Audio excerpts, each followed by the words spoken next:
नमस्ते, सत श्री अकाल, आदाब। तो कैसे हैं आप लोग? अच्छे होंगे और अच्छे बने रहिए। वेलकम टू फ्यूचर का जर्नलिस्ट। 19 मई रात के 2 से 3 के बीच में एक अमीर बाप का बेटा 2 आईटी टेकीज को अपने पोर्शे गाड़ी से उड़ा देता है। क्या है कि इसकी सच्चाई, किसकी गलती है, किसकी गलती नहीं है, चलिए जानते हैं इस वीडियो में। एक बिल्डर विशाल अग्रवाल का बेटा वेदांत अग्रवाल, जो कि 12th में पास होने की खुशी में अपने दोस्तों को पार्टी देने जाता है। वो लड़का जो भी 18 साल का होने में भी 4 महीने बाकी है, वो बार में जाके पार्टी करता है। 2 बार में गया, एक जगह 40,000 का बिल बनवाया तो दूसरी जगह 30,000 का बिल बनवाया, जहां पे उसने बहुत सारी शराब पी, वो भी अंडर एज होके, नाबालिग होके। भाई 12th में हम भी पास हुए, पर ऐसी तो खुशी नहीं है कि भाई 2 बार में जाके 70,000 का बिल बनवा के दारू पियो अंधाधुंध, उसके बाद किसी गाड़ी से किसी को ठोक दो। दरअसल बात ऐसी थी कि वेदांत अग्रवाल, जो कि विशाल अग्रवाल का बेटा था, और विशाल अग्रवाल पुणे का एक नामी बिल्डर था। वेदांत अग्रवाल का 12th का रिजल्ट आया और इसी की खुशी में वेदांत अग्रवाल अपने दोस्तों के साथ पार्टी करने चला गया। और भाई बाप तो रईस है ही, पार्टी के चक्कर में भाई ने 2 क्लब में जाकर 70,000 का बिल बनवाया। एक क्लब कोजी क्लब और दूसरा ब्लैक क्लब, 2 जगह जाके उसने 70,000 का बिल बनवाया। दारू पी, जबकि 18 साल का नहीं है, फिर भी दारू पी, और भाई पूरे नशे में।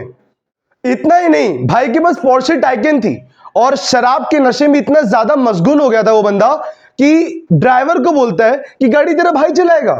मतलब लिटरली तू पूरे शराब के नशे में है, उसके बाद ड्राइवर जब गाड़ी चलाने जा रहा है तो बोलता है मैं चलाऊंगा।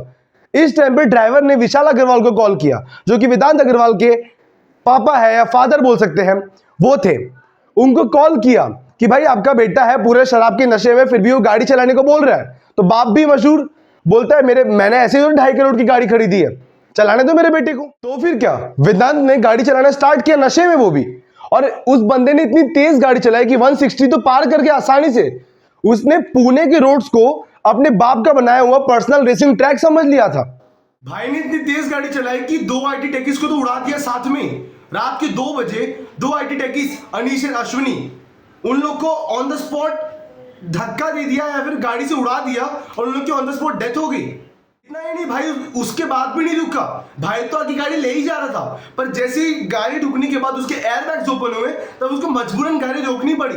और उसके बाद जितने भी लोग रात को उस सड़क पे थे, उसने वेदांत अग्रवाल को पकड़ा और उसको बहुत मारा। और जब ये सब हो रहा था तो जो गाड़ी का ड्राइवर था उसने विशाल अग्रवाल को कॉल किया, जो कि वेदांत अग्रवाल का फादर था, और बोला कि आपके बेटे ने गाड़ी ठोक दी है, जहां पे 2 लोग की ऑन द स्पॉट डेथ हो चुकी है।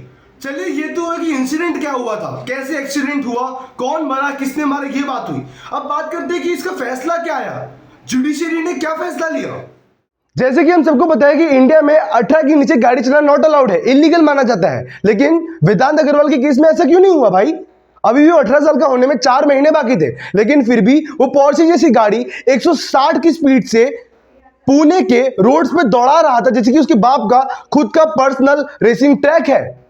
जब सजा सुनाने की बारी आई, जब कोई फैसला लेने की बारी आई, तो उस बंदे को बेल दे दी गई 15 घंटों के अंदर, 15 आवर्स के अंदर उसको बेल दे दी गई। और रीजन क्या दिया कि वो नाबालिग है अभी। मतलब सीरियसली यार, गाड़ी चलाने में कोई नाबालिग नहीं हो सकता, दारू पीने में कोई नाबालिग नहीं हो सकता, बट सजा सुनाने में वो नाबालिग कैसे हो गया? बात तो सही है। वो तो भला उस सोशल मीडिया के जमाने का कि ये बात दबी नहीं तो अगर आज से 20-25 साल पहले ये केस हुआ होता तो अमीरों की वजह से ये बात को दबा दिया गया होता। फर्स्ट ऑफ ऑल तो मैं ये सोच रहा हूँ कि इंडिया की कौन सी जुडिशरी है कि 15 घंटे के अंदर तुम्हें बेल दे रहे हैं क्योंकि तुम नाबालिग हो।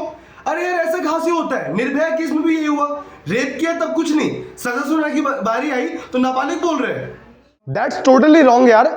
इतना ही नहीं, बात तो ये भी सामने आई थी कि जब इनके ड्राइवर ने विशाल अग्रवाल को सारा केस बताया, तब विशाल अग्रवाल ने और उसके जो पापा थे, मतलब वेदांत के ग्रैंडफादर, पहले तो कॉल पे धमकी दी कि सारा केस तो अपने ऊपर ले ले।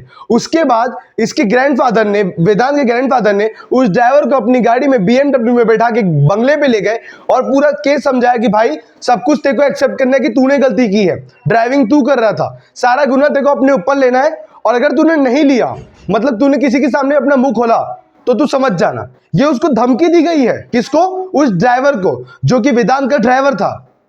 एक नाबालिग है, ठीक है, उसने 2 लोग की जान ले ली, उसको 15 घंटे के अंदर बेल दे दी गई। इतना ही नहीं, उसको सजा के तौर पर एक 300 वर्ड्स का ऐसे लिखने को बोला। मतलब सीरियसली यार 300 वर्ड्स कैसे? इसके अलावा और क्या बोला कि तुम्हें 15 दिन सोशल वर्क करना पड़ेगा ट्रैफिक पुलिस के साथ, तुम्हें उनके साथ पूरा काम करना पड़ेगा, मतलब तुम्हें पछतावा हो। सीरियसली 15 दिन काम करके पछतावा होने वाला है उस रईसजादे को। और एक और बोला कि भाई देखो दारू की आदत है ना तो उसका इलाज करवा। मतलब कुछ भी। अगर यही जुडिशरी है तो इंडिया की यूथ जो कि 18 साल से कम है वो भी हमेशा हार्श ड्राइविंग करेगी, रैश ड्राइविंग करेगी, और आखिर में जब कोई एक्सीडेंट होगा 300 वर्ड्स कैसे लिख देंगे भाई, चलेगा। 15 दिन सोशल सर्विस कर लेंगे भाई, चलेगा, हमें चलेगा, यही कोई प्रॉब्लम नहीं। ये कौन सी जुडिशरी है? थैंक्स टू सोशल मीडिया कि उसकी बेल को कैंसिल किया गया और उसको 5 जून तक ज्यूरिसडिक्शन मतलब जेल में रखा जाएगा, जुवेनाइल जस्टिस कोर्ट में, जुवेनाइल जस्टिस जेल में रखा जाएगा। और जो उसके पिता थे विशाल अग्रवाल, उसको 7 जून तक। अब उसके पिता का केस क्या है, वो कैसे पकड़ाया, वो कहीं भाग गया था, सुनने में आया था, बताता हूं। अब उसका पिता इतना शातिर था कि उसने अपने एक ड्राइवर को बोला कि तू गोवा जा, और अपने दूसरे ड्राइवर को बोला कि तू मुझे लेकर मुंबई चल। मतलब इससे क्या हुआ, पुलिस गुमराह हो गई 2 डायरेक्शन में, एक गोवा उसकी गाड़ी है और दूसरी मुंबई है। पर इधर दूसरा दिमाग क्या चलाया, एक को तो गोवा भेज दिया, दूसरे के साथ जब मुंबई जा रहा था उसी बीच में वो गाड़ी से उतर गया और ड्राइवर को बोला तू अकेले मुंबई जा, मैं अपने दोस्त की गाड़ी लूंगा। उसने अपने दोस्त की गाड़ी उधर से ली और उधर से संभाजी नगर गया। महाराष्ट्र के संभाजी नगर में एक रिजॉर्ट में रुका हुआ था। बट उधर उसने एक गलती कर दी। उसको ये नहीं पता था जिस दोस्त से उसने गाड़ी ली है उसमें जीपीएस लगा हुआ है, जिससे उसकी लोकेशन इजीली ट्रेस हो जा रही है, जिसकी वजह से पुलिस ने उसको आसानी से पकड़ लिया। अभी अरेस्ट तो इनके दादाजी भी हुए जो जिसने ड्राइवर को धमकाया था कि भाई तू अपने ऊपर केस ले ले वरना तेरी खैर नहीं। एक ये अरेस्ट हो गया, बेटा अरेस्ट हो गया वेदांत अग्रवाल, बाप अरेस्ट हो गया विशाल अग्रवाल, तीनों लोग अरेस्ट हो चुके हैं। बट उन 2 लोग का क्या, अश्विनी और अनीश का क्या, उनके फैमिली का क्या जो मध्य प्रदेश में रह रहे हैं, उनके पेरेंट्स का क्या होगा?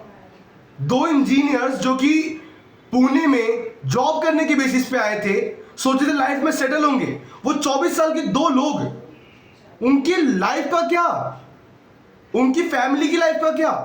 पोर्शे टाइकन को इन लोग ने अपने ओनरशिप में मार्च में लिया था बैंगलोर के एक डीलर से, लेकिन ये परमानेंट रजिस्टर हुई नहीं थी अभी तक। 1758 फीस कुछ बाकी थी इसकी, जिसमें हाइपोथेटिकेशन फीस थी, साथ साथ में आरसी फीस थी, फिर पोस्टल चार्जेस की कुछ बहुत फीस थी, वो सब बाकी था। मतलब परमानेंट रजिस्ट्रेशन इसका हुआ ही नहीं था अभी तक। अगर आज सोशल मीडिया इतना एक्टिव नहीं हुआ होता तो ये केस भी आज दब जाता और शायद अनीश और अश्विनी को न्याय नहीं मिल पाता।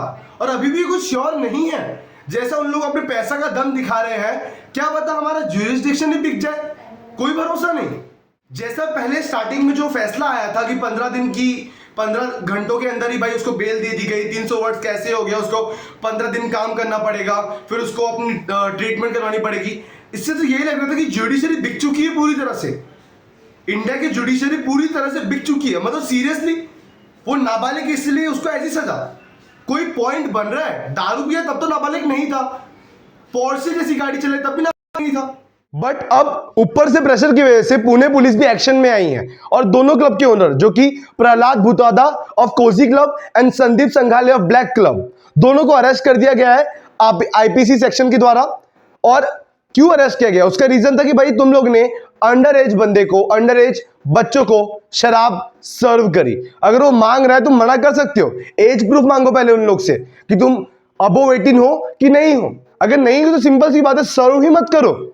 इसलिए उन दोनों को भी अरेस्ट किया गया है। मेरी आप सबसे इतनी रिक्वेस्ट है, जितना हो सके इस वीडियो को शेयर करो, जिससे अनीश और अश्विनी को न्याय मिले, उन लोग की जो हालत हुई है उनकी फैमिली को न्याय मिले। ये जो रईस बाप की औलाद है, ये लोग जो हरकतें करते हैं, इनकी वजह से हम लोग को जो सफर करना पड़ रहा है, उन्हें न्याय मिले। तो मेरी रिक्वेस्ट है, प्लीज इस वीडियो को जितना हो सके उतना शेयर करो और उन दोनों को न्याय दिलवाओ। मेरे वीडियो आपको थोड़ी भी इंफॉर्मेटिव लगे तो प्लीज मेरे चैनल को सब्सक्राइब कर दीजिए और बेल आइकन को जरूर प्रेस कर देना। साथ साथ में वीडियो को लाइक भी कर देना और एक कमेंट भी कर देना, जिससे क्या है थोड़ा बहुत हमें मोटिवेशन मिलता है काम करने के लिए। ऐसी वीडियोस बनाने के लिए बहुत मेहनत लगती है, रिसर्च करना पड़ता है, हर जगह से ढूंढना पड़ता है क्या टॉपिक था, कैसा है, क्योंकि गलत इन्फॉर्मेशन तो नहीं आ रही है। उसके बाद वीडियो शूट होता है, फिर अपलोड होता है, तो बहुत मेहनत है। एक छोटा सा सब्सक्राइब आप कर सकते हैं, जिससे हमें थोड़ा बहुत मोटिवेशन मिलता है। थोड़ा एक छोटा सा कमेंट, एक लाइक करके हमें आप मोटिवेट कर सकते हैं, हमें आप प्रोत्साहित कर सकते हैं। थैंक यू, जय हिंद।